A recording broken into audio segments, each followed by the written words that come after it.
News 18 India।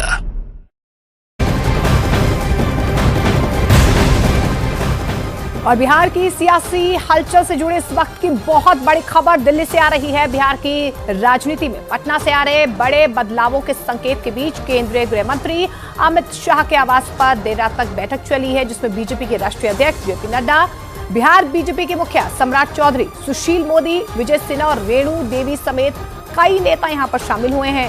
इस बैठक में बिहार के प्रदेश संगठन महासचिव भिखुभाई दलसानिया भी मौजूद रहे हैं। अमित शाह के आवास से पहले सम्राट चौधरी, भिखुभाई दलसानिया, सुशील कुमार मोदी और रेणु देवी ने बिहार बीजेपी के प्रभारी विनोद तावड़े के घर पर पहुंचकर बैठक की थी। उसके बाद सभी नेता सीधे अमित शाह के आवास पर पहुंचे थे।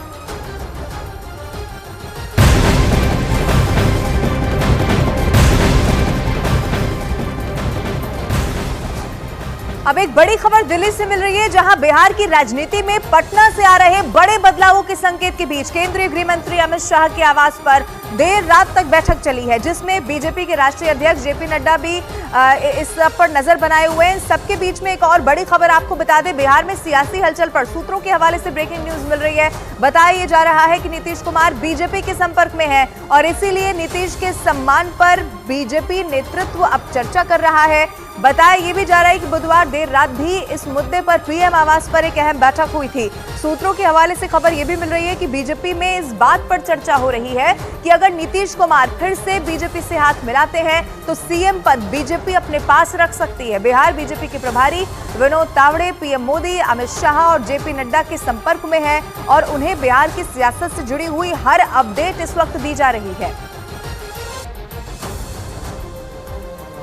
बिहार में सरकार गिरने की अटकलों के बीच डिप्टी सीएम तेजस्वी यादव के घर के बाहर आरजेडी कार्यकर्ताओं की भारी भीड़ जमा हो गई। ऐसा तब हुआ जब अचानक नीतीश कुमार और लालू यादव के घर बैठकों का दौर शुरू हो गया। अटकलें लगाई जाने लगी कि नीतीश कुमार एक बार फिर पाला बदल सकते हैं और आरजेडी का साथ छोड़ सकते हैं। इसीलिए राबड़ी देवी के घर के बाहर आरजेडी के कार्यकर्ताओं का जुटना शुरू हो गया। ऐसा तब हुआ जब राबड़ी देवी के घर पर आरजेडी के सीनियर नेताओं की बैठक चल रही थी। हालांकि सियासी उठापटक से जुड़ी अटकलों की वजह आरजेडी नेताओं की बैठक नहीं थी, बल्कि उसके पीछे मुख्यमंत्री नीतीश कुमार के घर पर हुई जेडीयू नेताओं की बैठक थी। नीतीश कुमार के घर पर हुई बैठक में उनके करीबी और जेडीयू के सीनियर नेता मौजूद रहे। अंदर बैठक चलती रही और बाहर अटकलों का बाजार गर्म होता रहा। आशंका जताई जाने लगी कि आरजेडी और कांग्रेस से नाराज चल रहे नीतीश बीजेपी का दामन थाम सकते हैं। हालांकि आरजेडी नेताओं की बैठक खत्म होने तक अटकलों पर विराम लग गया। दावा किया गया कि बैठक तो सिर्फ 26 जनवरी के कार्यक्रम की तैयारियों के लिए बुलाई गई थी। कल 26 जनवरी है, उसी के सिलसिले में राष्ट्रीय अध्यक्ष जी के पास हम लोग आए थे कहने। महागठबंधन से नीतीश की नाराजगी की चर्चा पिछले कई दिन से जोरों पर है। इसी बीच लालू प्रसाद यादव की बेटी रोहिणी आचार्य ने एक पोस्ट कर दी और इस पोस्ट ने बिहार की सियासत में उथल पुथल मचा दी, क्योंकि रोहिणी आचार्य ने ऐसे समय में पोस्ट की जब बिहार में विपक्षी गठबंधन के टूटने की खबर उड़ी। एक दिन पहले नीतीश कुमार ने परिवारवाद पर निशाना भी साधा था। यही नहीं, सूत्रों ने बताया कि सुबह हुई कैबिनेट की बैठक में एक अधिकारी और तेजस्वी यादव के बीच तीखी बहस भी हो गई और इसके बाद नीतीश कुमार गुस्से में बैठक से चले गए। कैबिनेट बैठक खत्म होते ही पत्रकारों ने मंत्रियों की गाड़ी को रोककर सवाल पूछे, क्योंकि सूत्रों ने बताया कि नीतीश ने बैठक बिना किसी एजेंडे के बुलाई। बिहार के मंत्री इन सवालों को मुस्कुराकर टाल गए। आज एक भी प्रस्ताव नहीं था। क्या सब कुछ ठीक है? बिल्कुल ठीक है। सरकार है अपनी जगह पर। All is well. इस बैठक से नीतीश पत्रकारों से बिना बात किए चले गए। लेकिन सूत्रों ने बताया कि कैबिनेट की बैठक में नीतीश के एक अधिकारी और तेजस्वी के बीच तीखी बहस हुई, क्योंकि तेजस्वी के विभाग के एक मुद्दे पर चर्चा नहीं हुई और इसीलिए नीतीश बिना कोई बयान दिए सीधा निकल गए। और बिहार में मची सियासी हलचल के बीच बिहार विधानसभा के डिप्टी स्पीकर महेश्वर हजारी ने अपना मुंबई दौरा रद्द कर दिया है। हालात की गंभीरता को देखते हुए इसी बात से आप अंदाजा भी लगा सकते हैं कि वो समस्तीपुर से वापस पटना पहुंच चुके हैं।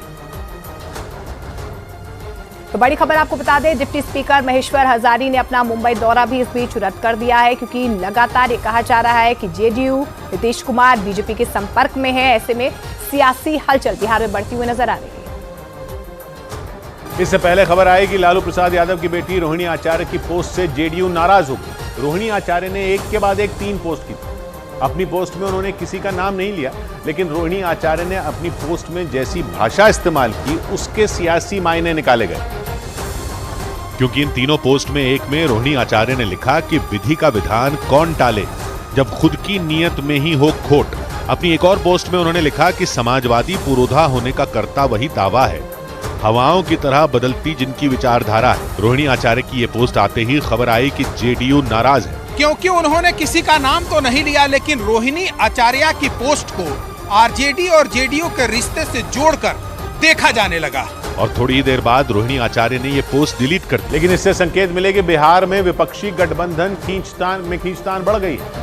सूत्रों ने बताया ये सब सीट शेयरिंग की वजह से हुआ, क्योंकि खुद जेडीयू ने टीएमसी और आम आदमी पार्टी का नाम लेकर अपनी चिंता जताई। ये हमारी चिंताएं हैं, सीटों का बंटवारा जल्दी होना चाहिए। लेकिन आरजेडी डैमेज कंट्रोल की कोशिश करती दिखी। इंडिया गठबंधन का सब जो भी एकजुटता है वो सब ठीक ठाक है। सूत्र बता रहे हैं कि बिहार में सीट शेयरिंग के मुद्दे पर जेडीयू, आरजेडी और कांग्रेस में खींचतान चल रही है। और अब इधर एक और बड़ी खबर पटना से ही जुड़ी हुई मिल रही है। सीएम नीतीश कुमार आज शाम राजभवन जाने वाले हैं। ये इस वक्त की सबसे बड़ी खबर आपको बता रहे हैं। आज शाम को सीएम नीतीश राजभवन में आयोजित हाई टी कार्यक्रम में शामिल होंगे, लेकिन ये ऐसे वक्त में हो रहा है जब पहले ही सियासी भूचाल बिहार में आया हुआ है। अब आज शाम राजभवन जाने की खबर सीएम नीतीश कुमार की मिल रही है। हालांकि आपको ये बता दें कि जानकारी ये है कि हाई टी का वहां पर आयोजन किया गया है और इसी कार्यक्रम में शामिल होने के लिए नीतीश कुमार आज शाम को वहां पर पहुंचने वाले हैं। लेकिन क्या बिहार की राजनीति में कोई बदलाव देखने को मिलता है? इन सब के बीच में जब वो वहां पर पहुंचेंगे तो इस पर सबकी नजरें बनी हुई हैं। खबर आई कि नीतीश कुमार बिहार में राहुल गांधी की यात्रा का हिस्सा नहीं बनेंगे। राहुल गांधी बिहार में 29 और 30 जनवरी को यात्रा करेंगे। सूत्रों ने बताया कि इसका न्योता लेकर कांग्रेस विधायक शकील खान मुख्यमंत्री आवास गए थे, लेकिन नीतीश ने किसी और कार्यक्रम में व्यस्त होने का हवाला दिया और बिहार के सीमांचल इलाके में होने वाली राहुल की यात्रा में शामिल होने से इनकार कर दिया। बिहार के सीमांचल इलाके में अररिया, कटिहार, किशनगंज और पूर्णिया जैसे जिले हैं और 2019 के लोकसभा चुनाव में जेडीयू ने कटिहार और पूर्णिया में जीत हासिल की थी। अररिया बीजेपी और किशनगंज की सीट कांग्रेस के हिस्से में गई थी और माना जा रहा है कि इसीलिए राहुल गांधी की यात्रा बंगाल से होकर बिहार के सीमांचल इलाके में पहुंचेगी। बिहार में एंट्री से पहले राहुल ने विपक्षी गठबंधन के एकजुट होने का दावा भी कर डाला। इंडिया फॉर्मेशन एक साथ अन्याय के खिलाफ लड़ने जा रहा है। बिहार में 2019 का लोकसभा चुनाव बीजेपी और जेडीयू मिलकर लड़े थे और बिहार की 40 में 17 सीटें बीजेपी और 16 सीटें जेडीयू ने जीती थी और कांग्रेस के खाते में केवल एक सीट आई थी।